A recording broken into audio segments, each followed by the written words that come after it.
What happens when a king is just a boy? What if he's sick or far away fighting a war on another continent? Who picks up the pieces when a ruler is weak, foolish, or simply not there? Power cannot stand a vacuum. Someone always steps in. And so often, behind the throne, behind the official decrees and the grand ceremonies, was a woman. A queen consort. She was not meant to rule. Her job was to provide an heir, to look decorative, to be a symbol. But time and again, these women found themselves at the center of power, quietly, carefully, running the entire country. Their stories are often footnotes in the histories of the men they married. But were they? Number 21. What happens when the king is a 12-year-old boy? Blanche of Castile's son, a future saint, inherited the throne of France at the age of 12. The most powerful nobles in the kingdom immediately rose in rebellion, thinking a foreign woman and a child would be easy to topple. She personally led troops on horseback to relieve a besieged garrison. She managed the royal finances so skillfully that she paid off all her late husband's debts and left a surplus of over 800,000 livres for her son, an almost unheard of fortune for a medieval monarch. Blanche was a Spanish princess, the granddaughter of the formidable Eleanor of Aquitaine. She was married to the future Louis VE of France for political reasons, a standard arrangement. She was smart, pious, and tough. When her husband died, suddenly in 1226, everything fell apart. The great barons of France, men like Peter of Dreux and Philip Hurepel, saw their chance. They saw a regent queen, a foreigner, and a boy king. They smelled weakness. They wanted to reclaim the power the monarchy had been slowly taking from them for decades. They were wrong. Blanche did not panic. She acted with incredible speed. She had her son Louis IX crowned at Reims just days after his father's death. This was a crucial move. It made him the anointed king in the eyes of God and the people, making any rebellion against him a direct challenge to divine order. The barons were furious, but the ceremony was done. Then came the wars. For years she faced down conspiracies and open revolts. The nobles formed a powerful league against her.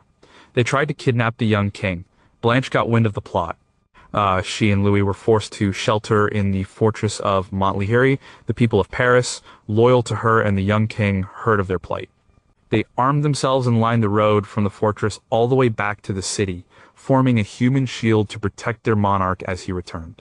Blanche had won their loyalty. She was not just a warrior, she was a master diplomat. England was trying to reclaim lost territories in France. The French barons were actively working with the English king. Blanche outmaneuvered them all. Her masterstroke was the Treaty of Paris in 1229. She ended the long-running Albigensian Crusade in the south of France. This brought the vast, wealthy territory of Languedoc under the direct control of the French crown. She did this through negotiation, not conquest, saving countless lives and vast sums of money. She had permanently enlarged and enriched the kingdom her son would one day rule. Even after Louis came of age, he relied on her completely. He was a deeply religious man, focused on justice and piety. She handled the practical, dirty business of statecraft. When he decided to go on crusade to the Holy Land in 1248, he left the kingdom in her hands. He was gone for 6 years. During that time, she was the undisputed ruler of France once more. She managed the finances, put down stirrings of rebellion from the nobility, and kept the kingdom stable and prosperous. She was, in every meaningful way, the king. She worked herself to exhaustion, and her health failed. She died in 1252 before her son returned. Louis was so devastated by the news of her death that he reportedly did not speak to anyone for 2 days. He knew what he had lost. He was a great king because his mother had secured the kingdom for him, taught him how to rule, and then ruled it for him when he was absent. She was the architect of one of the greatest reigns in French history. Number 20, could a queen and a prime minister rule a kingdom together? Caroline of Ansbach was offered the chance to become Holy Roman Empress, but she turned it down because she refused to convert from Protestantism to Catholicism. She secretly funded scientific experiments, including the early dangerous practice of variolation against smallpox, even having her own children treated. She held a private correspondence with the philosopher Gottfried Leibniz about the nature of God and the soul.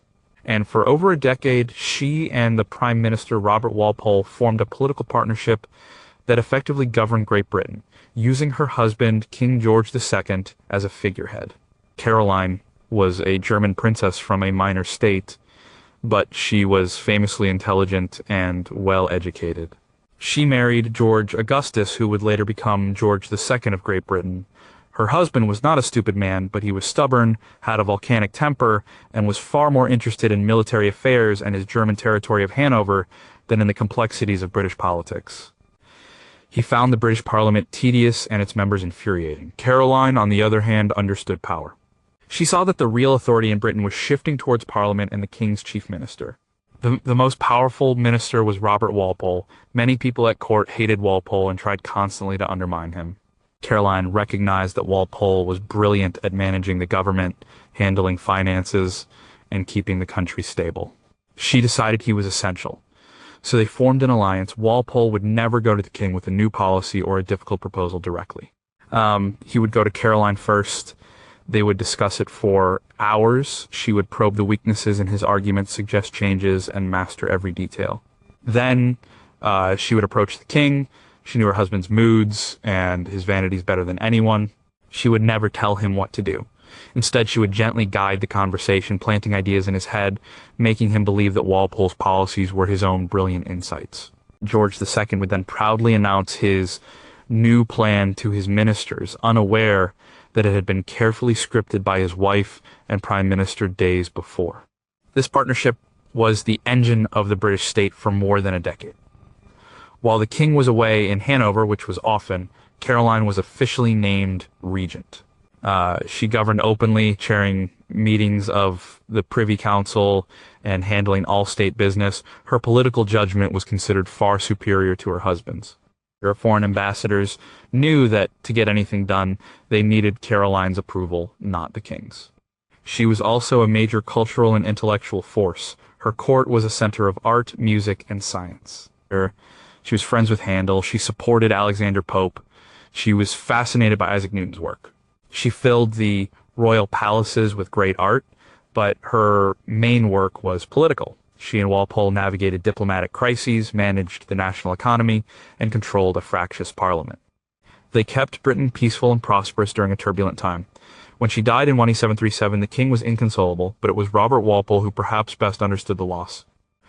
He reportedly told the king's son, "I have lost my main support. The king had lost a wife. The country had lost its co-ruler."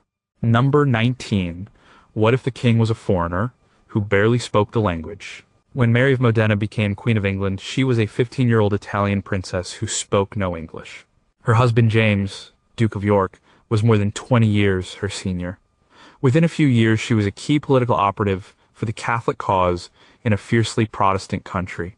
Her husband became King James II and was overthrown. She became the leader of the exiled Jacobite movement, acting as regent for her young son and orchestrating attempts to reclaim the British throne for decades. Mary Beatrice d'Este was born in Modena, Italy. She was a devout Catholic and had wanted to become a nun. But politics intervened. She was chosen as the second wife for James, the younger brother of King Charles II of England. His first wife had died, and he needed a Catholic bride to produce a Catholic heir. The English Parliament and public were horrified. They feared a Catholic dynasty. From the moment she set foot in England in 1673, Mary was viewed with deep suspicion. She learned her role quickly. She was not just a wife, she was a political symbol. Her husband James was the leader of the Catholic faction at court. In the late 1670s, a wave of anti-Catholic hysteria known as the Popish Plot swept the country. There were calls to exclude James from the line of succession. James and Mary were forced into exile several times. During this period, Mary wasn't just a passive victim. She was her husband's chief confidante and political advisor. She learned English, mastered the intricacies of court politics, and maintained a network of contacts back in England. She helped James manage his affairs and keep his supporters organized. When James finally became king in 1685, her role intensified.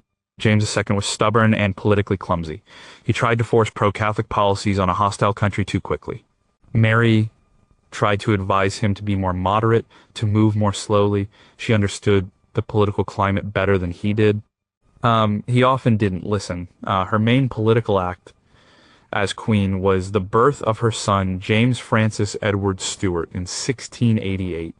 This was the moment the Protestant establishment had feared a healthy male heir who would be raised Catholic, ensuring a Catholic succession. The birth was so politically explosive that a rumor was started that the baby was not hers, that it had been smuggled into the birthing room in a warming pan. The birth of her son was the direct trigger for the Glorious Revolution. A group of powerful English nobles invited the Protestant Dutch ruler, William of Orange, who was married to James's older Protestant daughter, Mary, to invade. James's army deserted him and he fled the country.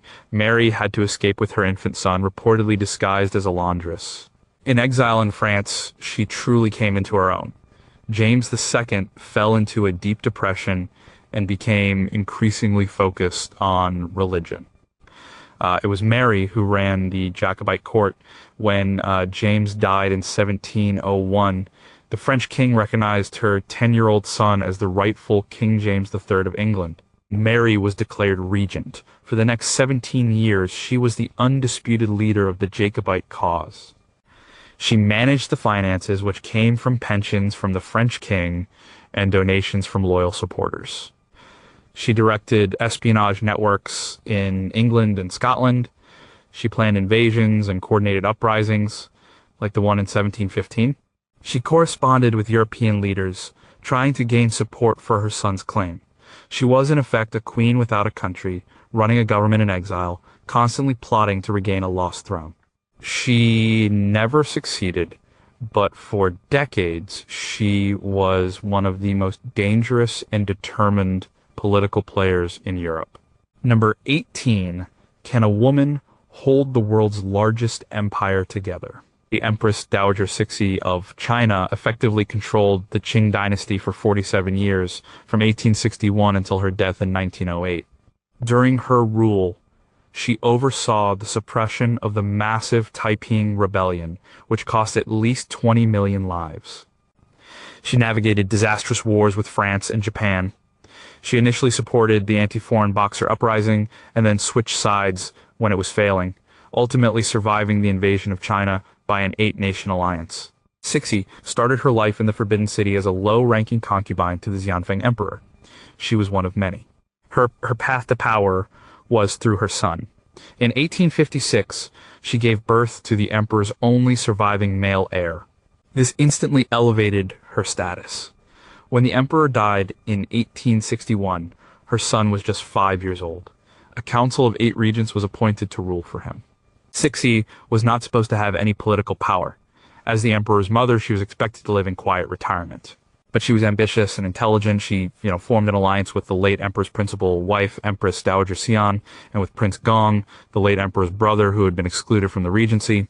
In a carefully planned coup, they arrested and executed the regents. Cixi and Xian became co-regents for the boy emperor, with Prince Gong as their chief advisor.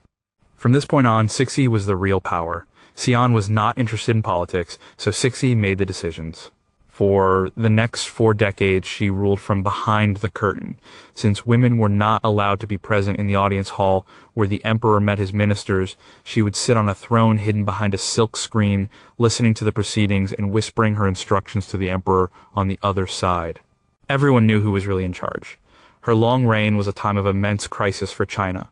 The country was being torn apart by internal rebellions and humiliated by the encroachments of Western powers in Japan. Cixi's approach was complex and often contradictory. On one hand, she supported a program of modernization called the self-strengthening movement. This involved adopting Western technology, especially for the military. Arsenals, shipyards, and railways were built. She knew China had to change to survive. On the other hand, she was deeply conservative and suspicious of reforms that threatened the traditional Manchu power structure.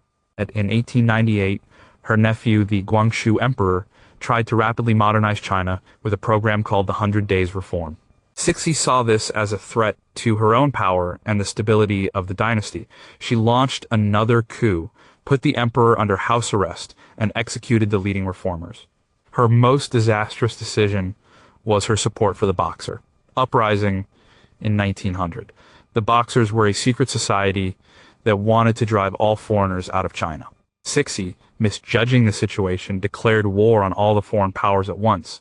An international army invaded, captured Beijing, and looted the Forbidden City. Cixi had to flee in disguise. To save her dynasty, she had to completely reverse her position, ordering her own armies to help the foreigners suppress the Boxers she had just been supporting. Despite these massive failures, she held on to power. In her final years, she even began to implement some of the reforms she had previously crushed. She died in 1908, just one day after the mysterious death of the imprisoned Guangxu emperor. She had steered the ship of state through some of the most catastrophic storms in Chinese history. She made many terrible mistakes, but for nearly half a century, through sheer political skill and ruthlessness, she was the absolute ruler of a quarter of the world's population. Number 17. What if the king is more interested in hunting than ruling? Philippa of Hainault served as regent of England in 1346, while her husband Edward III was away fighting in France. A Scottish army, sensing an opportunity, invaded the north of England.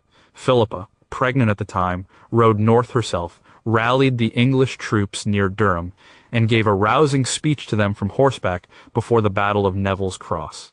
The English won a stunning victory, capturing the Scottish king, David II. She was so respected that when the citizens of Calais were sentenced to death by her husband, she famously knelt before him and begged for their lives, and he spared them for her sake. And Philippa came from Hainault, an area in modern-day Belgium.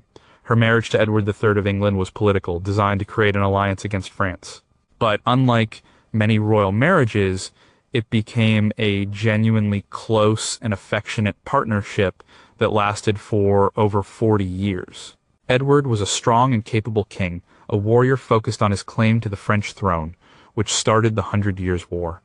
But he was often away from England for long periods. During these times, it was Philippa who managed the kingdom. She wasn't just a figurehead regent. She was actively involved in the country's economy. She took a great interest in the wool trade, which was the backbone of the English economy. She encouraged weavers from her home country to settle in England, particularly in the area around Norwich. She brought new techniques and skills that greatly improved the quality of English cloth production. This had a long-term positive impact on England's prosperity. Her most famous moment came in 1346. Edward and his eldest son were in France, laying siege to the city of Calais. King David II of Scotland, allied with the French, saw his chance.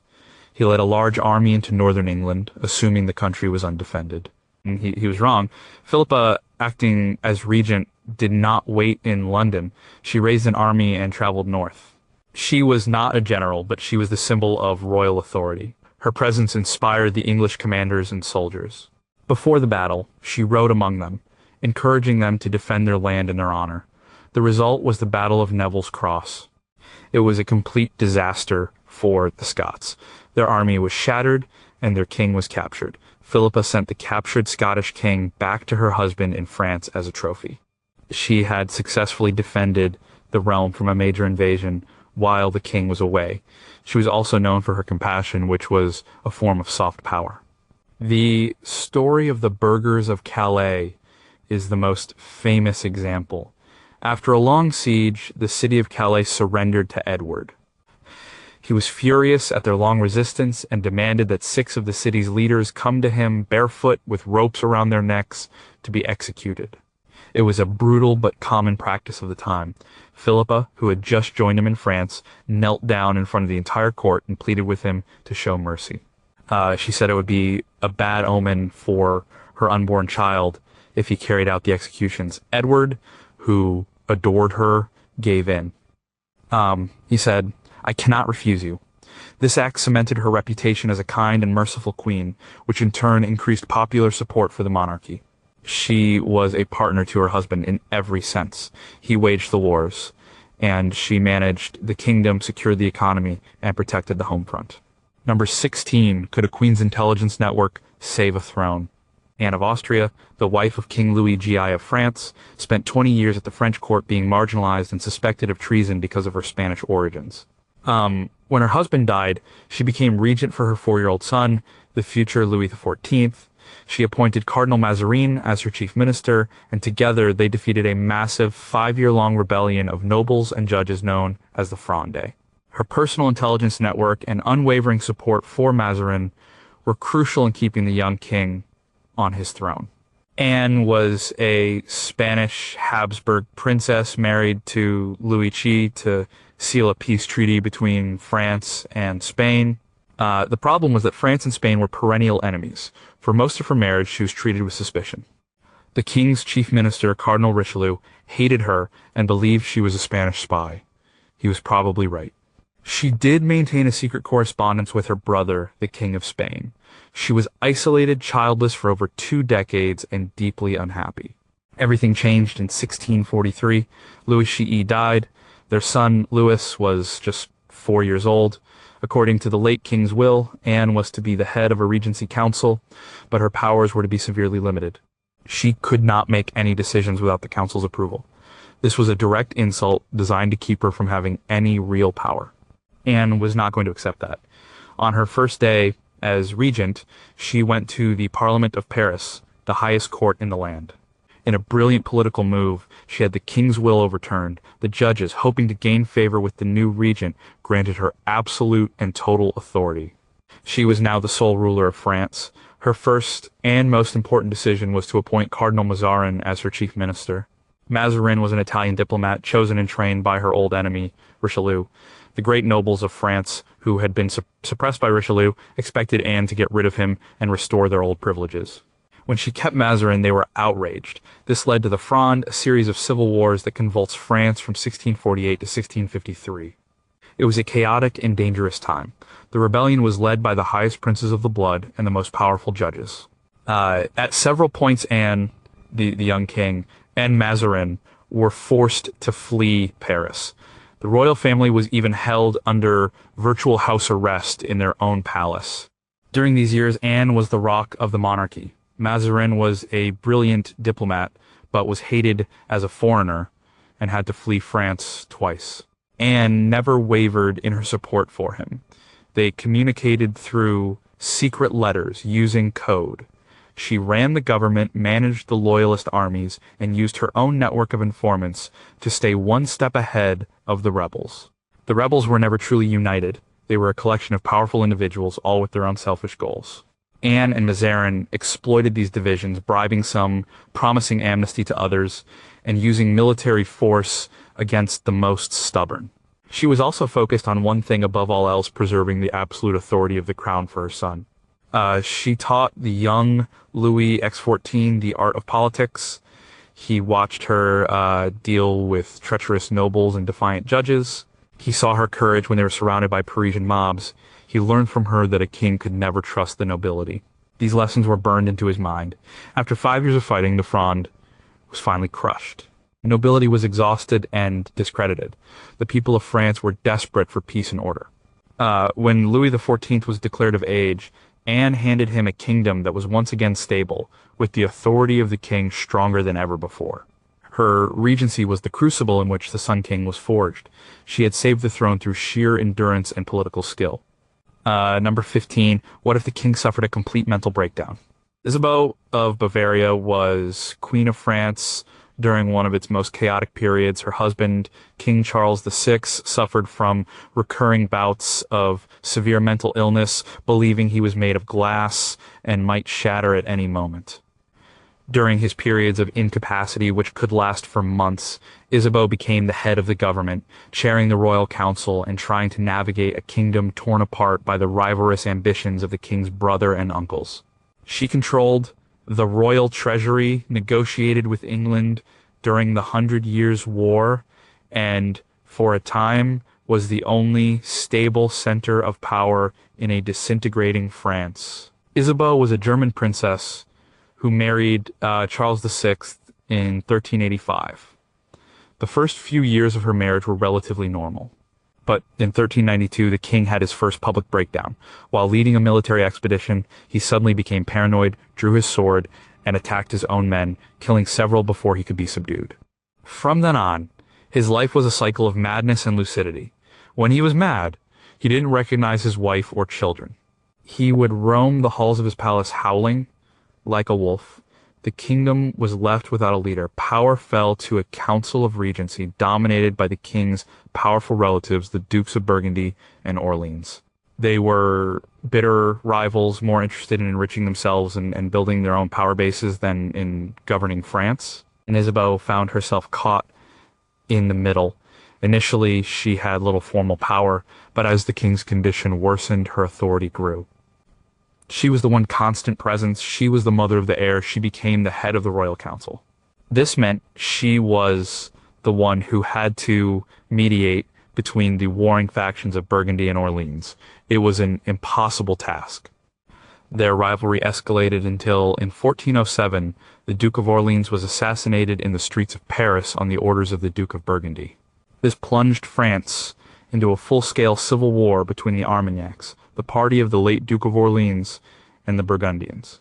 Isabeau's role during this period is controversial. She often switched alliances, siding with whichever faction seemed most likely to bring stability or serve the interests of the crown as she saw them. She was accused by her enemies of being greedy and licentious, but she was trying to hold the country together under impossible circumstances. She controlled the state finances, a crucial source of power. She issued decrees in her own name and the king's. She negotiated directly with the English. The situation became even more desperate after the catastrophic French defeat at the Battle of Agincourt in 1415. The English king Henry V conquered much of northern France. The Duke of Burgundy, seeing an opportunity, allied himself with the English. France was now facing both a civil war and a foreign invasion. Isabeau, now allied with the Burgundians, found herself in a terrible position. Her own son, the Dauphin Charles, was the leader of the Armagnac faction. She was politically estranged from him. In 1420, with the English controlling Paris, she was a key figure in the signing of the Treaty of Troyes. This was a desperate measure. The treaty disinherited her own son, the Dauphin. It declared Henry V of England to be the regent and heir to the French throne. It was meant to end the war by uniting the English and French crowns. To many in France, it was a complete betrayal. But from Isabeau's perspective, it may have seemed like the only way to end decades of bloodshed and civil war. The Armagnacs had proven unable to defeat the English, and the country was in ruins. Isabeau's reputation has suffered greatly because of the Treaty of Troyes. She is often portrayed as a villain who sold out her country, but her situation was incredibly complex. For nearly 30 years, she was at the center of a political vortex, trying to govern for a husband who was not capable. She made difficult choices in a time of chaos, civil war, and invasion. She was the acting ruler of a kingdom that was falling apart. Number 14, how do you rule when your husband hates you? Eleanor of Aquitaine was Queen Consort of France and then of England. She owned, in her own right, the vast and wealthy Duchy of Aquitaine, making her the most eligible heiress in Europe. As Queen of England, her relationship with her husband Henry II deteriorated so badly that she supported their sons in a rebellion against him, leading to her being imprisoned for 16 years. After his death, when her son Richard the Lionheart became king, she was released and effectively ruled England as his regent while he was away on the Third Crusade, and later, when he was held for ransom in Germany. Eleanor's life was extraordinary from the beginning. She inherited Aquitaine, a territory larger and richer than the lands owned by the King of France, when she was just 15. She married the future Louis VII of France. She was high-spirited and intelligent. He was pious and dull. She even accompanied him on the Second Crusade, a journey of thousands of miles, leading her own Aquitanian vassals. The crusade was a disaster, and their marriage fell apart. It was annulled in 1152. Just 8 weeks later, she married Henry of Anjou, who soon became Henry II of England. This marriage was a political earthquake. Their combined lands created the Angevin Empire, a vast collection of territories that stretched from the border of Scotland to the Pyrenees.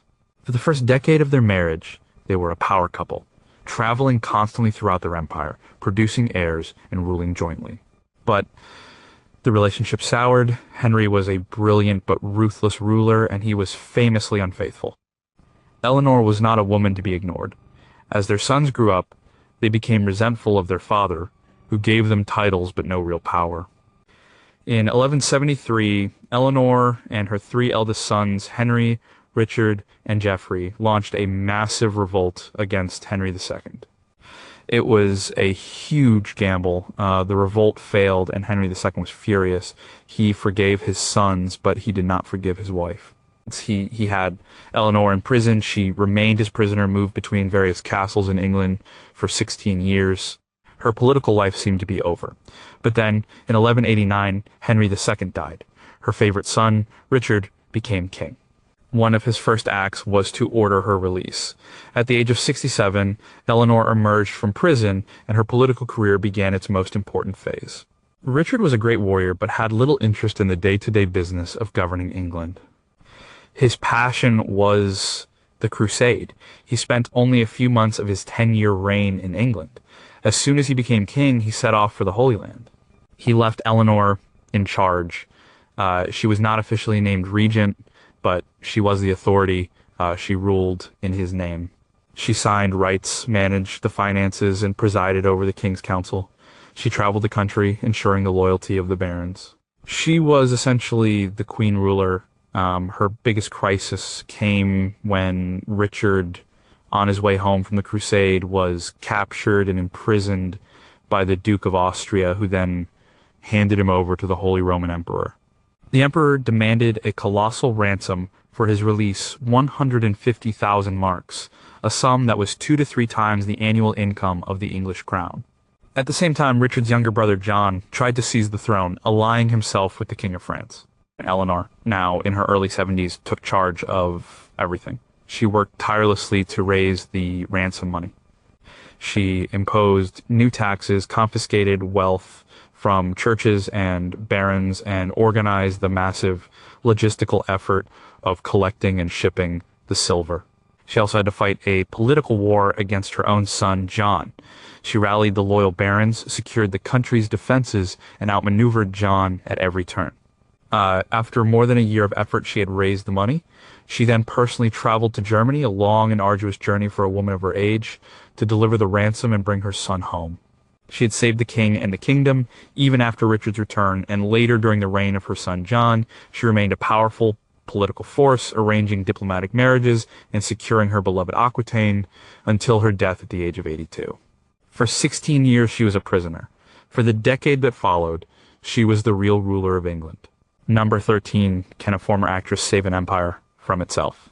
Empress Theodora was a prostitute and actress, professions considered scandalous in the 6th century Byzantine Empire. She married the future emperor Justinian I, who had to change the law to make it possible. During the Nika riots in Constantinople in 532, when Justinian and his generals were ready to flee the city, Theodora gave a speech refusing to leave, which shamed them into staying and crushing the rebellion, saving Justinian's throne. She was her husband's most trusted advisor and co-ruler, and her name appears alongside his in many of the laws passed during his reign, particularly those improving the rights of women. Theodora's early life was about as far from the imperial palace as one could get. She was the daughter of a bear keeper at the Constantinople Hippodrome. She became an actress, a job which at the time was synonymous with being a courtesan. She was famous for her beauty, her wit, and her scandalous performances. And then she met Justinian, the heir to the imperial throne. He fell completely in love with her. Roman law forbade a man of senatorial rank from marrying an actress. Justinian's uncle, the Emperor Justin, changed the law specifically so his nephew could marry her. When Justinian became emperor in 527, Theodora became empress. Many in the court were horrified, but she quickly proved to be far more than a beautiful face. She was intelligent, courageous, and had a will of iron. She was Justinian's full partner in government. Her influence was most dramatically demonstrated during the Nika riots. The riots started as a protest between rival chariot racing factions, the Blues and the Greens, in the Hippodrome. But it quickly spiraled into a full-blown insurrection against Justinian's high taxes and authoritarian rule. For days, Constantinople was in chaos. Large parts of the city, including the original Hagia Sophia church, were burned. The mob crowned a new emperor. Justinian and his top advisors were besieged in the palace. They had a ship ready and were about to flee for their lives. The empire was minutes away from collapsing. It was then that Theodora spoke. She stood before the council and told them that she would not run. She said that the royal purple was the noblest shroud. She would rather die an empress than live as a fugitive. Her speech electrified the room. Shamed by her courage, Justinian and his generals, Belisarius and Mundus, changed their minds. They planned a counterattack.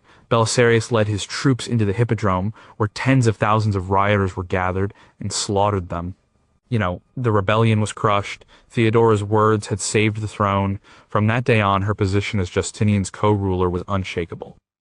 She took a keen interest in state policy. She had her own network of spies and officials. Foreign ambassadors learned that it was wise to seek an audience with her, as well as with the emperor. She was particularly active in social and legal reform. Having come from the lowest rungs of society, she never forgot the plight of the poor and vulnerable, especially women. She pushed through laws that gave women more rights in divorce cases, prohibited forced prostitution, and created a convent where former prostitutes could live in safety. She expanded the rights of married women to own property. Her name is explicitly mentioned in some of these laws as their instigator. She was also a major player in the complex religious debates of the time. Justinian was a staunch Orthodox Christian, but Theodora was sympathetic to the Monophysites, a group considered heretical. She used her influence to protect Monophysite leaders from persecution, maintaining a sort of religious balance in the empire that Justinian on his own might not have. When she died in 548, probably from cancer, Justinian was devastated. He ruled for another 17 years, but was said to have never made another major decision without first considering what Theodora would have thought. She had gone from the gutter to being the co-ruler of the Roman Empire, and she proved to be one of its most capable leaders. Number 12. What if the king is a military genius, but a political child? Isabella of Castile was not a queen consort. She was a queen regnant, ruler of Castile in her own right. But she entered into a power-sharing marriage with Ferdinand of Aragon that was so unique, it effectively created the modern state of Spain. She personally rode with her armies during the final campaigns to reconquer Spain from the Moors, wearing armor and rallying the troops. She funded Christopher Columbus's voyage in 1492 after her husband's advisors had rejected it, and she, more than Ferdinand, was the driving force behind the unification, legal reforms, and religious policies that defined Spain for centuries. Isabella's claim to the throne of Castile was not straightforward. She had to fight a civil war against the supporters of her niece to secure her crown. From the beginning, she knew she needed a strong ally. She chose to marry Ferdinand, the heir to the neighboring kingdom of Aragon. Their marriage contract was a masterclass in political negotiation. It specified that they would rule their respective kingdoms jointly. Their motto was Tanto monta, monta tanto, Isabel como Fernando. The one is as good as the other, Isabella as Ferdinand. In practice, however, Isabella was always the senior partner in Castile, which was the larger and more powerful kingdom. Ferdinand was a skilled military leader and a cunning diplomat, but Isabella was the visionary. She had a clear idea of what she wanted to create: a single, centralized Catholic Spain. Her first task was to bring law and order to Castile, which was overrun with feuding powerful nobles who acted like independent kings. She established a new police force called the Santa Hermandad, or Holy Brotherhood, which brutally suppressed crime and rebellion.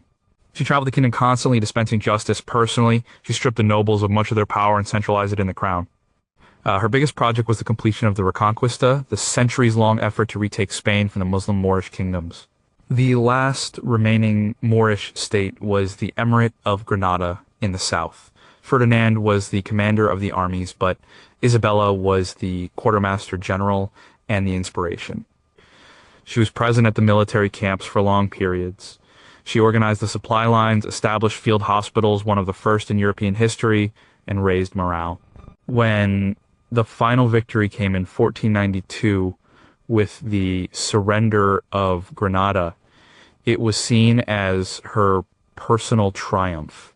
That same year, she made another momentous decision. Christopher Columbus, a Genoese navigator, had been trying for years to get funding for a voyage to reach the East Indies by sailing west. He had been rejected by the courts of Portugal and by Ferdinand's own advisors. They thought his calculations were wrong, and the idea was too risky. Isabella, however, was intrigued. After the victory at Granada, she agreed to finance the expedition. It was a gamble, but it was one that would change the world, opening up the Americas to European colonization and bringing immense wealth to Spain. Isabella was also a fervent Catholic. She and Ferdinand saw religious unity as essential for political unity. This led to their darkest legacy. In 1478, they established the Spanish Inquisition, a tribunal to enforce Catholic orthodoxy. In 1492, they issued the Alhambra Decree, which ordered all Jews in Spain to either convert to Catholicism or leave the country. A similar decree was issued against Muslims a decade later. These policies were brutal and caused immense suffering, but from Isabella's perspective, they were a necessary part of her state-building project. She was a complete ruler. She managed the economy, reformed the government, directed military policy, and set the cultural and religious tone for her kingdom. While Ferdinand handled foreign policy, Isabella built the nation. When she died in 1504, her will specify that her daughter Joanna should succeed her as Queen of Castile, but that if Joanna were unable to rule, Ferdinand should act as regent. She never intended for Castile to be simply absorbed by Aragon. She was the architect of Spain, a ruler of immense vision, piety, and ruthlessness. Number 11. How do you run a country from a prison cell?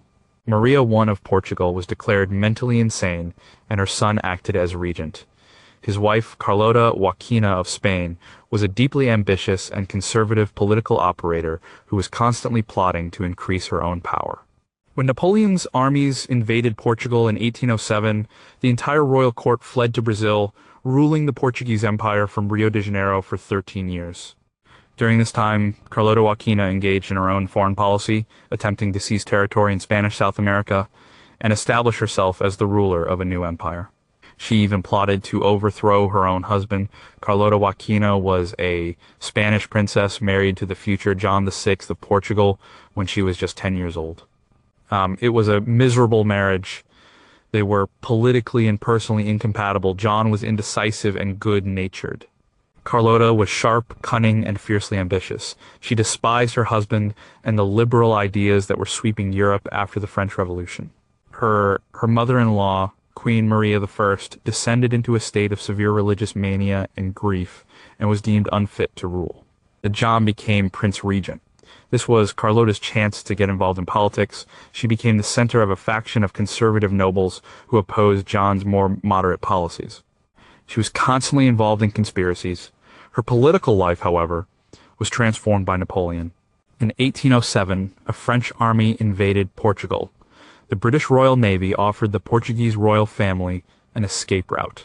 In a move unprecedented in history, the entire court, the Mad Queen, the Prince Regent, his wife Carlota, their children, and thousands of nobles and officials boarded a fleet of ships and sailed for their colony, Brazil. They set up their government in Rio de Janeiro. For the first time, a European empire was being ruled from one of its colonies. In Brazil, Carlota Joaquina's ambitions went into overdrive. She saw the chaos in Spain, which had also been taken over by Napoleon, as an opportunity. Her father, the King of Spain, was a prisoner. She began to scheme to take over the Spanish colonies in South America, particularly the territories bordering Brazil, like modern-day Uruguay and Argentina. She presented herself as the only free member of the Spanish royal family and tried to get the local Spanish colonial elites to recognize her as their regent or even queen. This was her own personal foreign policy, often running counter to her husband's. She sent agents, wrote letters, and tried to provoke military action. She also continued to plot against her husband. She felt he was too weak and too liberal. She tried to convince the military and the nobility to depose him and declare her regent instead.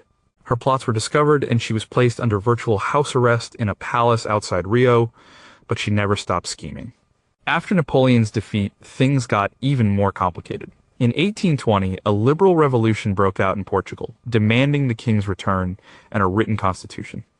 John VI eventually agreed to go back to Portugal in 1821, leaving his son Pedro to govern Brazil. Carlota was forced to go with him. Back in Lisbon, she was ordered to swear an oath to the new constitution. She flatly refused. She was a believer in absolute monarchy and considered the constitution an abomination. Because of her refusal, she was again placed under house arrest. Meanwhile, her son Pedro declared Brazil's independence from Portugal and made himself Emperor of Brazil. Carlota was secretly delighted. She continued to be the focal point for all the absolutist anti-constitutional forces in Portugal. She was the patron of a failed rebellion led by her younger son Miguel, who shared her political views. Even in her final years, confined and politically isolated, she was a symbol of resistance to change and a tireless conspirator for the cause of absolute monarchy. She never achieved her ultimate goal of ruling in her own right. But for decades, from both Lisbon and Rio, in exile, and in her own home, she was a major independent political force, running her own shadow government and her own foreign policy. Number 10. Can a teenage queen outsmart a master spy? Catherine de' Medici was married to the second son of the King of France and was not expected to ever become queen. She was queen consort of France for 12 years, but her husband, Henry II, ignored her and gave all his affection and political influence to his mistress, Diane de Poitiers. After her husband's death, she was the mother of 3 successive French kings. For 30 years, she was the most powerful person in France, ruling as regent and chief advisor, trying to steer the kingdom through the brutal French wars of religion between Catholics and Protestant Huguenots. She organized the St. Bartholomew's Day massacre in 1572, in which thousands of Huguenots were killed. And Catherine was from the famous Medici banking family of Florence. She was an orphan and an immense heiress. She was married to Henry, Duke of Orleans, in 1533. Her position at the French court was difficult. She was seen as a commoner, a shopkeeper's daughter, by the French aristocracy. For the first 10 years of her marriage, she failed to produce an heir, which was a queen's primary duty. She was in constant danger of being repudiated. Meanwhile, her husband was completely devoted to his mistress, Diane de Poitiers, who was 20 years his senior. Diane was the one who acted like the queen, controlling patronage and influencing policy. Catherine had to watch from the sidelines. Her fortunes changed when her husband's older brother died, making her husband the heir. She then had 10 children. But she still had no political power. That came suddenly in 1559 when Henry II was killed in a jousting accident.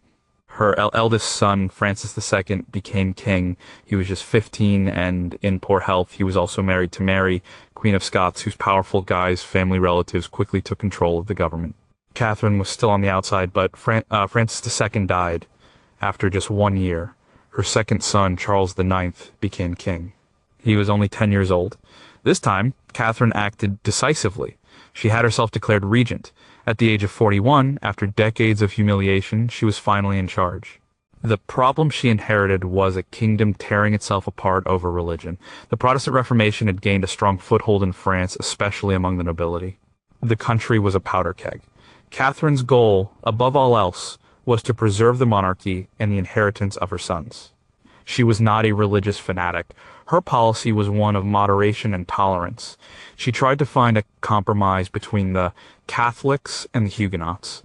She issued edicts granting the Huguenots limited rights to worship. This policy pleased no one. The radical Catholics, led by the Guise family, thought she was too soft. The Huguenots, led by Admiral de Coligny and the Bourbon princes, didn't trust her. The country descended into a series of brutal civil wars. Catherine navigated this chaos for years. She would switch alliances, make treaties, and then see them break down. She raised armies, negotiated with foreign powers like Spain and England, who were supporting the different sides, and tried to keep the crown from being captured by either faction.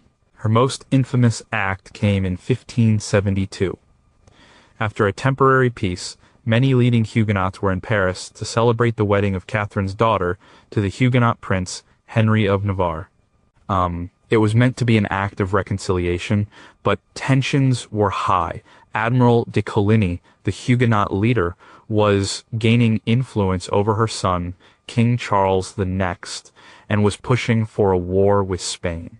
Catherine and her Catholic advisors saw Coligny as a threat. They decided to assassinate him. The attempt failed. Coligny was only wounded. Panic set in.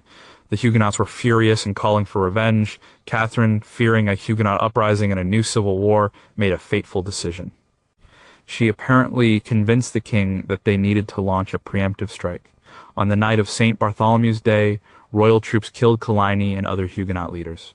This then exploded into a citywide massacre, which spread to other parts of France. Thousands were killed. This act has defined Catherine's legacy. Whether she planned the massacre from the beginning or just lost control of the situation is still debated. But it was a turning point. After the death of Charles IX, her third son, Henry III, became king. She continued to be his chief advisor, still trying to find a path to peace in a country that was now more divided than ever. For 30 years, she had played the most dangerous political game imaginable, using every tool at her disposal in marriage alliances, treaties, espionage, and murder, to keep the French monarchy from disintegrating. Number 9, what if the king is a holy fool? Alexandra Feodorovna was the last Tsarina of Russia. She was a German princess and a granddaughter of Queen Victoria of Great Britain. She was a deeply religious mystic and was fanatically devoted to the idea of autocracy. As her husband, Tsar Nicholas II, proved to be an indecisive and weak ruler, she became the dominant partner in the marriage and a major political force. During World War I, while the Tsar was at the front, she effectively ran the government, appointing and dismissing ministers on the advice of the scandalous holy man, Grigory Rasputin. Her actions completely discredited the monarchy and were a major contributing factor to the Russian Revolution of 1917. As Alix of Hesse, as she was born, married Nicholas II for love, which was rare in royal circles, but she was not popular in Russia. She was shy and awkward in public, which was perceived as arrogance. She was also German, which became a huge problem when war broke out with Germany in 1914. Her primary obsession was producing a male heir to the throne. After having 4 daughters, she finally gave birth to a son, Alexei. But the joy was short-lived. The baby was diagnosed with hemophilia, a genetic disease that prevents blood from clotting. It was a deadly secret. This is where Rasputin entered the story. He was a Siberian peasant, a wandering holy man with a hypnotic presence. Somehow, he was able to stop Alexei's bleeding during his attacks, likely through a form of hypnosis that calmed the boy and lowered his blood pressure. Alexandra became convinced that Rasputin was a saint sent by God to save her son. She came to depend on him completely. Her faith in him was absolute. Nicholas II was a devoted husband and father, but a terrible czar. He was weak-willed and easily influenced. As the years went on, he relied more and more on Alexandra's judgment. She had a much stronger will, and her will was guided by 2 things: her belief in Rasputin and her conviction that her husband must rule as an absolute autocrat without any limits on his power. When World War I began, the situation became critical. The war went badly for Russia, with huge casualties and shortages at home. In 1915, Nicholas made the disastrous decision to go to the front to take personal command of the army. This was Alexandra's idea. Encouraged by Rasputin, it left her in charge of the government back in the capital, St. Petersburg. What followed was a catastrophe. Alexandra, with no experience in government, began to run the country. Her only advisor was Rasputin. Ministers who questioned Rasputin were dismissed. Competent officials were replaced by corrupt or incompetent cronies recommended by the holy man. She would write to Nicholas at the front, passing on Rasputin's divine advice on everything from military strategy to food supplies. The government descended into chaos. There was a constant reshuffling of ministers, which came to be known as ministerial leapfrog. This created total instability at a time of national crisis. Rumors spread like wildfire. People believed that Alexandra, the German Tsarina, was a traitor, deliberately sabotaging the Russian war effort. And they believed she and Rasputin were lovers. The reputation of the royal family was destroyed. Even members of the extended royal family were horrified. They pleaded with Nicholas to send Alexandra and Rasputin away. He refused. In December 1916, a group of aristocrats, including the Tsar's own cousin, murdered Rasputin, hoping it would save the monarchy. It was too late.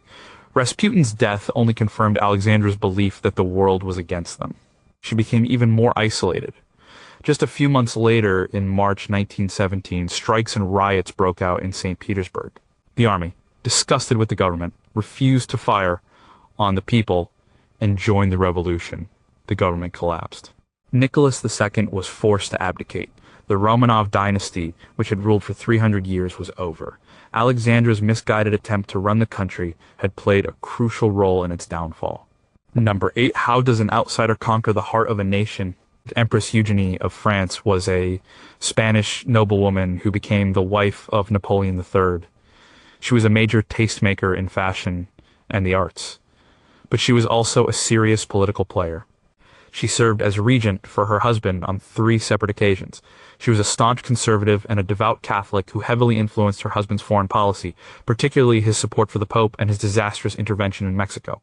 After the fall of the Second French Empire in 1870, she was the one who organized the escape of the imperial family from a revolutionary Paris. Eugenia de Montijo was from a Spanish aristocratic family with Scottish and French roots.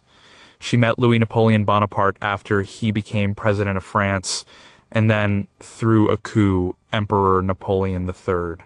He was captivated by her beauty and spirit, and he chose to marry her for love, not for dynastic connections.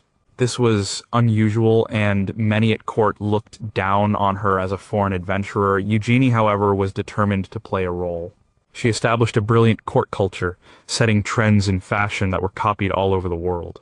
The Eugenie hat became a sensation. She was a patron of the arts and oversaw the redesign of parts of the Louvre Palace. But she was not just interested in social affairs. She was intelligent and had strong political opinions. Napoleon III came to trust her judgment. He appointed her as his regent when he was away on military campaigns, such as during the war in Italy in 1859. This was not a ceremonial role. She chaired the Council of Ministers, read all the dispatches, and made real decisions. She was a firm believer in the authority of the emperor and a staunch conservative. She was deeply religious and saw it as her duty to protect the Catholic Church. Her influence was most strongly felt in foreign policy. She was a major advocate for maintaining French troops in Rome to protect the Pope's temporal power from the new unifying kingdom of Italy. This policy complicated France's relationship with Italy for years. Her biggest project was the French intervention in Mexico. She was one of the most enthusiastic supporters of the plan to install the Austrian Archduke Maximilian as Emperor of Mexico. She believed it would increase French prestige, create a Catholic empire in Latin America to counter the influence of the Protestant United States, and be a great commercial opportunity. The Mexican adventure turned into a complete disaster. The Mexicans resisted, the United States objected, and France was eventually forced to withdraw its troops, abandoning Maximilian to be captured and executed. Her final act as regent came in 1870 during the Franco-Prussian War. Napoleon III went to lead the army, leaving Eugenie in charge in Paris. The war was a catastrophe. The French army was swiftly defeated, and Napoleon III himself was captured at the Battle of Sedan. When the news reached Paris, the government collapsed, and a republic was proclaimed. Eugenie found herself in a city that had turned against her. A mob was marching on the Tuileries Palace. Her advisors panicked and fled. It was Eugenie who kept her composure. With the help of her American dentist and the Austrian ambassador, she planned her escape. She walked out of the palace in disguise, took a public cab, and eventually made her way to the coast and across the English Channel to safety. She had lost her empire, but she had saved her life through her own courage and quick thinking. In exile in England, she lived for another 50 years, a tragic figure who had once been one of the most powerful women in the world. Number 7. Could a queen's death topple a dynasty? Isabella of Parma was the granddaughter of King Philip V of Spain and was married to the future Holy Roman Emperor Joseph II. She was brilliant, beautiful, and deeply melancholic. She formed an intensely close and passionate friendship with her husband's sister, Archduchess Maria Cristina, to whom she wrote hundreds of letters expressing her love. Her husband, Joseph, was completely devoted to her, and she became his closest confidante and advisor. Her early death at the age of 21 after just 3 years of marriage devastated him and arguably had a profound impact on his later radical and ultimately failed policies as emperor. Isabella was born into the Spanish branch of the Bourbon dynasty in 1741. From a young age, she was known for her intelligence and her artistic talents, but also for a persistent sense of gloom and a preoccupation with death. In 1760, she was married to Joseph, the heir to the vast Habsburg lands in Austria. The marriage was arranged to solidify an alliance between the Bourbon and Habsburg dynasties. But Joseph, who could be cold and demanding, fell deeply and completely in love with his new wife. He was captivated by her intellect and her charm. For her part, Isabella respected him and performed her duties as his wife flawlessly, but she did not return his passionate feelings. Her emotional world was centered elsewhere. She developed an incredibly close bond with Joseph's sister, Maria Christina, known as Mimi.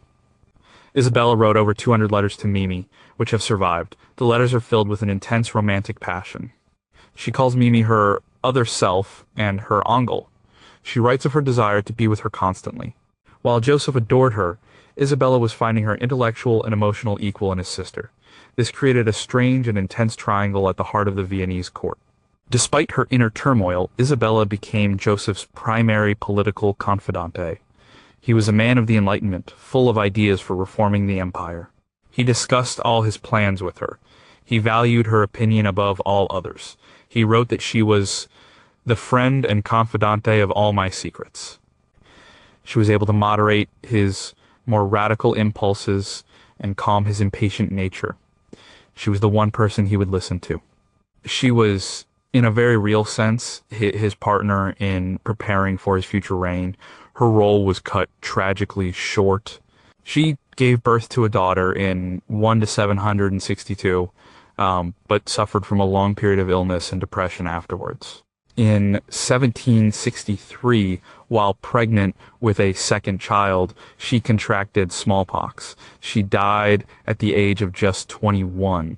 Her second child, a daughter, died just hours after birth. Joseph was shattered. He was never the same again. He wrote that his life was over and that he had lost everything. He became a much harder, more cynical man. He never remarried for love. His later marriage was a disaster. When he finally became emperor, he unleashed a storm of radical reforms trying to modernize the empire at a frantic pace. He abolished serfdom, instituted religious tolerance, and reformed the legal system.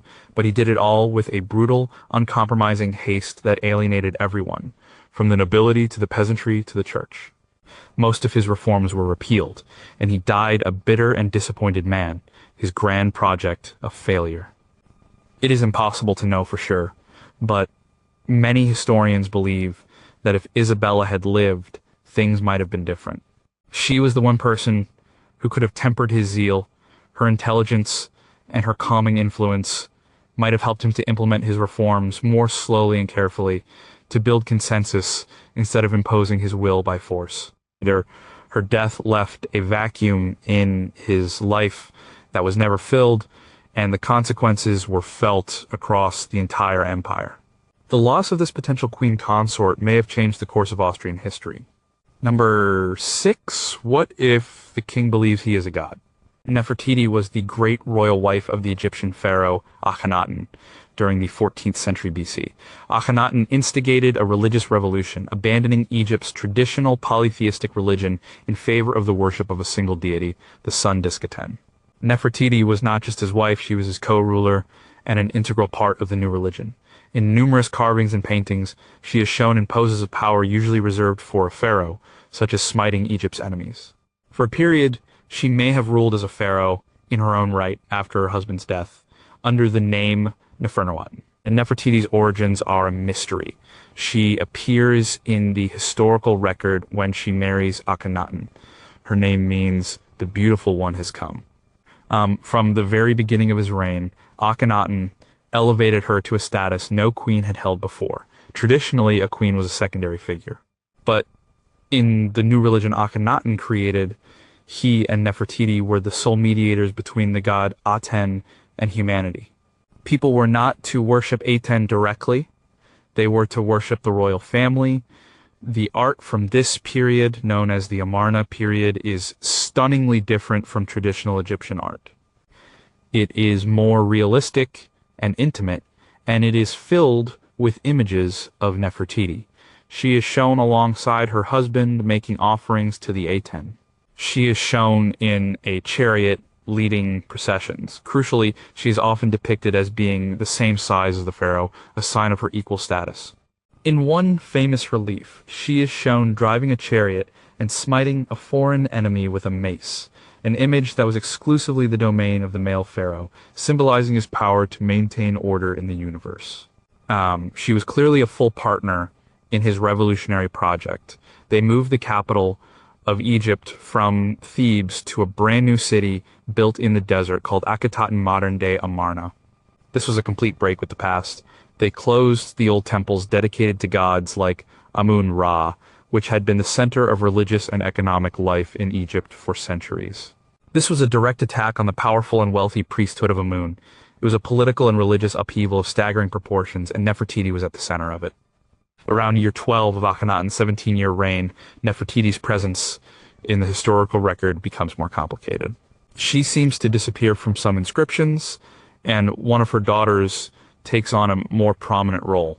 Some scholars believe she may have fallen out of favor or died, but another theory is that she was elevated to an even higher status co-regent with the full powers of a pharaoh. There is evidence that near the end of Akhenaten's reign, and for a short time after his death, Egypt was ruled by a pharaoh named Neferneferuin. Some Egyptologists believe that this was Nefertiti ruling under a new name. If true, it would mean she went from queen consort to co-ruler to finally the sole ruler of Egypt. The entire Amarna experiment did not last. After Akhenaten's death and the short reign of his successors, including the famous Tutankhamun, who was likely his son, the old religion was restored. The city of Akhetaten was abandoned. The names of Akhenaten and Nefertiti were erased from monuments, an attempt to write them out of history. For thousands of years, they were forgotten. It was only with the discovery of Amarna in the 19th century that their story was rediscovered. The most famous artifact from this period is the stunning painted bust of Nefertiti, found in a sculptor's workshop in 1912. It shows a woman of immense beauty and regal power. She was not just a beautiful face. She was a revolutionary queen who, for a brief, shining moment, co-ruled Egypt as an equal to the pharaoh and may have even held the throne herself. Number 5, could a queen's personal fortune fund a kingdom? And Eleanor of Castile was the first wife of King Edward I of England. She was a Spanish princess who brought extensive landholdings in France to the marriage. She was a shrewd and highly successful businesswoman, building up a massive personal property portfolio and becoming one of the wealthiest individuals in England. She used her wealth to lend money, including to her husband the king, effectively acting as a royal banker. After her death, a grief-stricken Edward, I ordered the construction of the Ealing crosses, 12 elaborate stone crosses marking the route of her funeral procession from Lincoln to London. Eleanor was from the Kingdom of Castile. She was married to the future Edward I of England in 1254 when she was just a young girl. The marriage was political, intended to settle a dispute over the territory of Gascony in France. For the first 2 decades of their marriage, Edward was not yet king, and they lived through turbulent times, including a civil war in which Edward was captured. Eleanor was a loyal and supportive partner throughout. When Edward became king in 1272, Eleanor's role changed. Unlike many queens who were content with their traditional duties, Eleanor took an active and aggressive role in acquiring wealth and property. She used her income as queen to buy up land and manors all across England. She was a sharp and sometimes ruthless landlord and lender. She became a major player in the property market. She also lent large sums of money, often to knights and nobles who needed cash.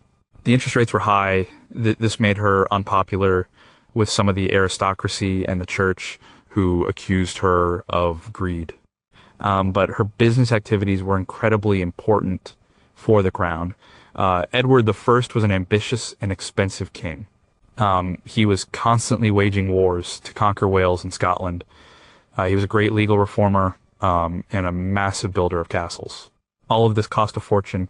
Edward often had to borrow from Italian bankers, but he also borrowed from his wife. Eleanor's personal wealth provided a ready source of cash for the king's projects. She was, in a very real sense, helping to finance the expansion and consolidation of the English state. She was also a major cultural influence. She was highly educated and had a great love of books. She maintained her own scriptorium, a workshop for producing illuminated manuscripts. She imported trends from her native Spain, such as tapestries and carpets for decorating castles, and even introduced new gardening techniques. She was a patron of literature and learning.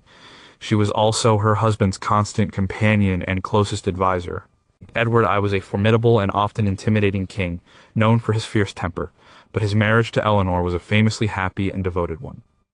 They were rarely apart. She accompanied him on all his travels, including on crusade to the Holy Land and on his military campaigns in Wales. She gave birth to at least 14 children. Her death in 1290, near Lincoln, devastated Edward. His reaction shows how central she was to his life. He personally supervised her elaborate funeral. He ordered the construction of the 12 Eleanor crosses, of which 3 still survive. These were not just monuments to a dead wife. They were a public declaration of her importance and his grief.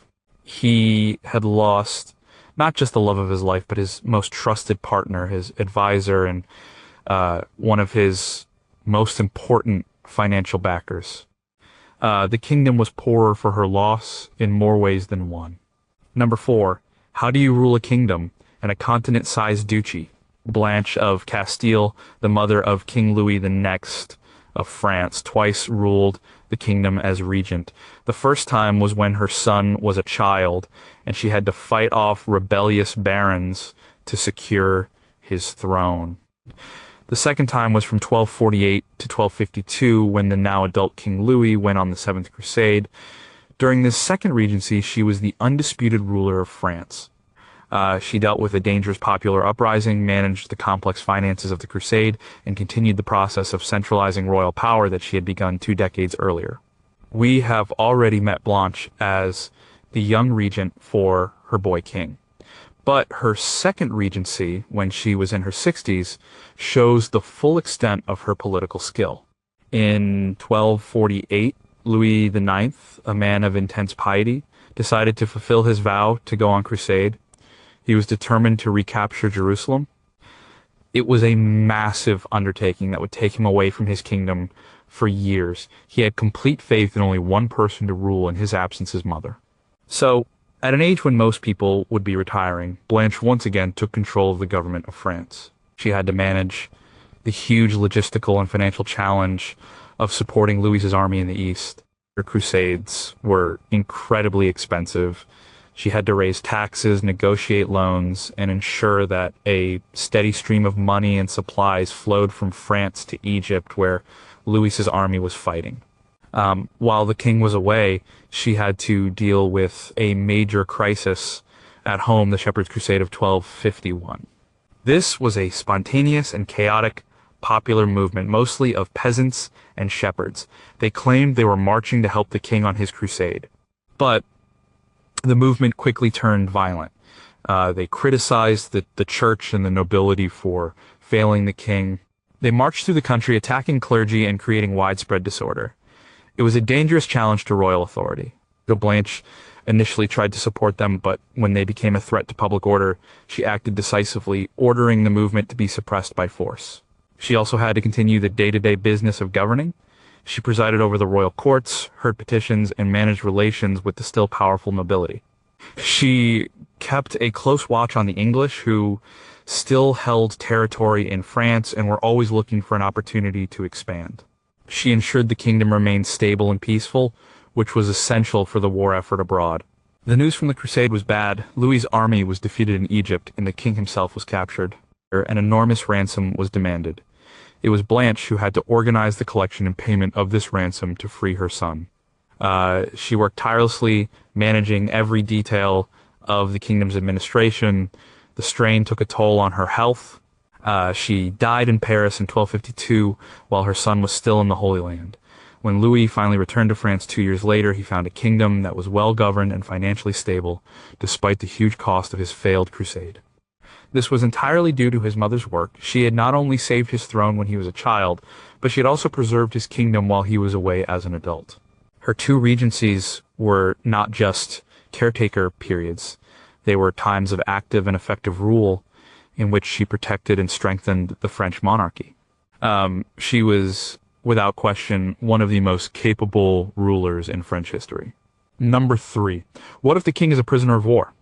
Carlota Joaquina, the queen consort of Portugal, lived through one of the most bizarre periods in any nation's history. When Napoleon invaded Portugal in 1807, she and the entire royal court fled to their colony of Brazil.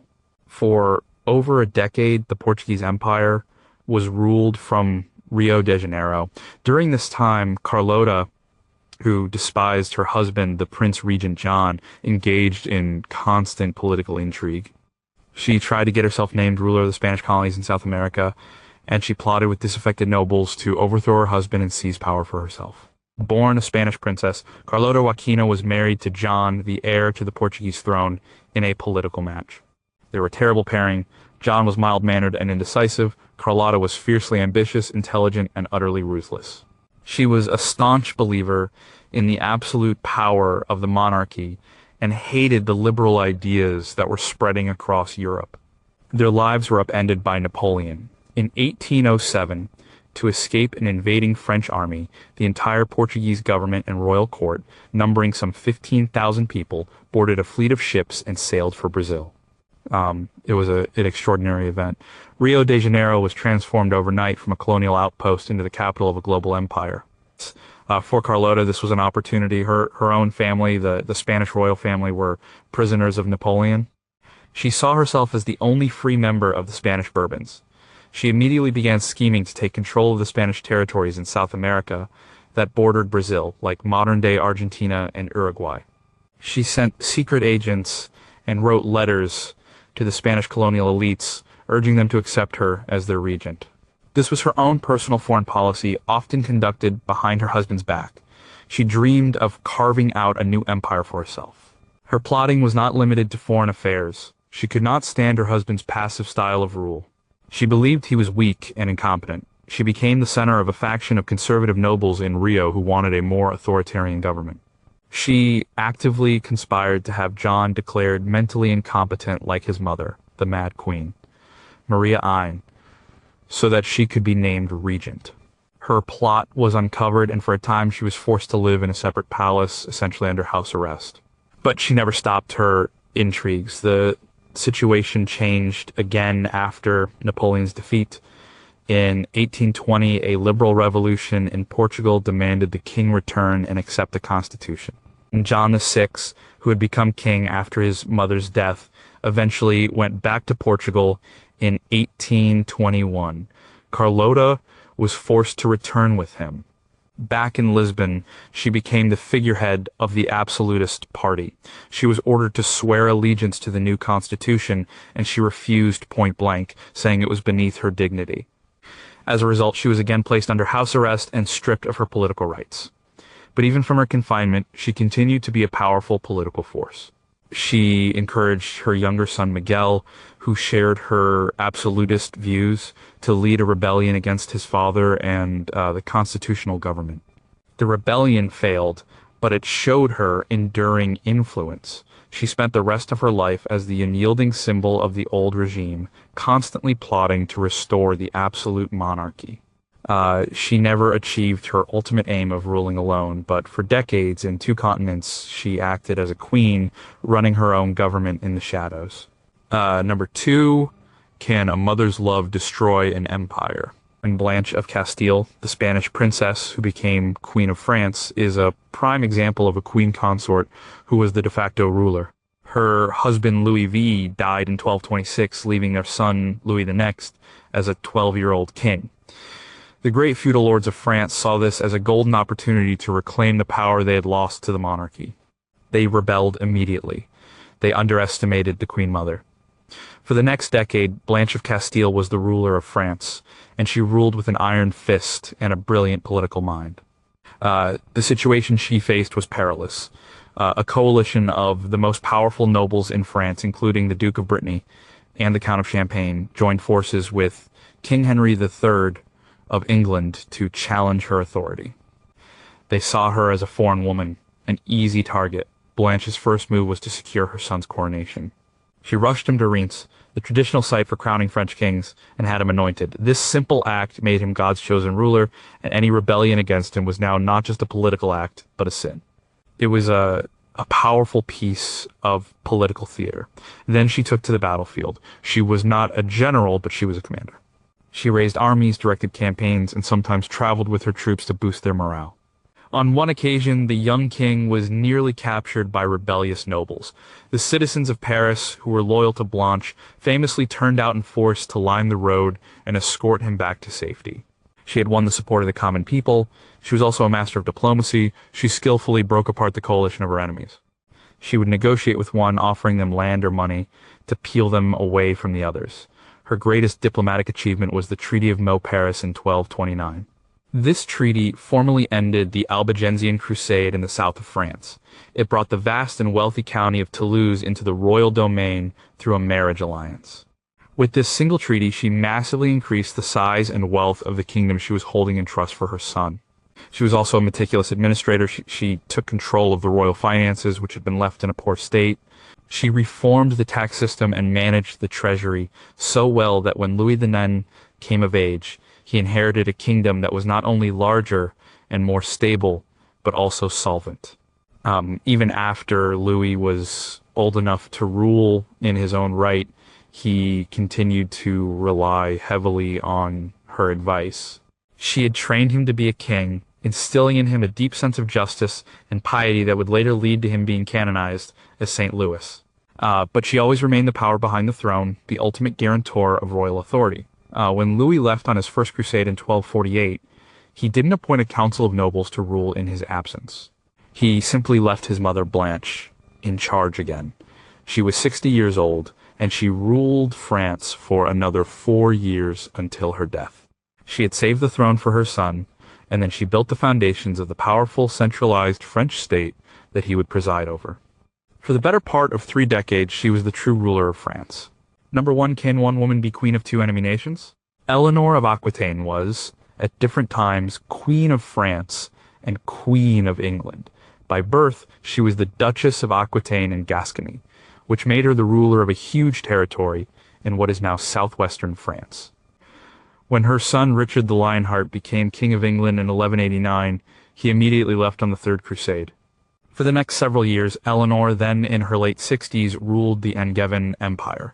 She managed the government of England, defended the throne from the plots of her younger son John, and single-handedly raised the gargantuan ransom needed to free Richard after he was captured on his way home from the crusade. Eleanor's life was a masterclass in power. First, she was married to Louis VII of France. The marriage was a failure, and she had it annulled. Weeks later, she married Henry, Duke of Normandy, who soon became Henry II of England. Together their lands stretched from Scotland to Spain. But their marriage also failed spectacularly. Eleanor supported her sons in a rebellion against their father. When the rebellion was defeated, Henry had her imprisoned.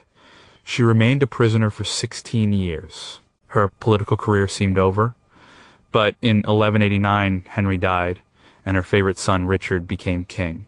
He released her immediately. At an age where most people in the 12th century were long dead, Eleanor's most powerful years were just beginning. Richard was a brilliant warrior, but had no interest in governing. He wanted to go on crusade. He put the entire administration of his vast empire, which included England and large parts of France, into the hands of his mother. While Richard was away, Eleanor was the effective ruler. She traveled throughout England, securing the loyalty of the powerful barons. She presided over the king's council and managed the kingdom's finances. Her authority was soon tested. Her youngest son, John, who had always been treacherous, tried to seize power. He made an alliance with the King of France and started a rebellion. Eleanor, now nearly 70 years old, took personal command of the situation. She raised an army, directed the siege of castles held by John's supporters, and rallied the loyal elements of the government. She successfully put down her son's rebellion. Then came the worst news. Richard, on his journey back from the Holy Land, had been captured by the Duke of Austria and handed over to the Holy Roman Emperor Henry VI. The emperor demanded a ransom of 150,000 marks. This was an astronomical sum, more than twice the annual revenue of England. It was a demand designed to bankrupt the kingdom. Eleanor took charge of raising the money. It was a monumental task. She levied a special tax of 25% on income and property across the kingdom. She confiscated the gold and silver treasures from churches and monasteries.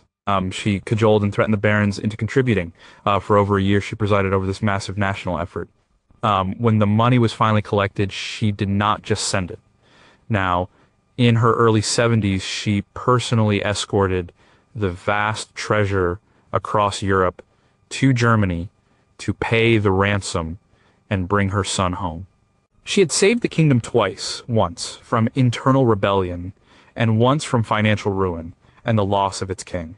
Even after Richard's return, she remained a central political figure, arranging diplomatic treaties and managing her own lands in Aquitaine. She outlived Richard and saw John become king.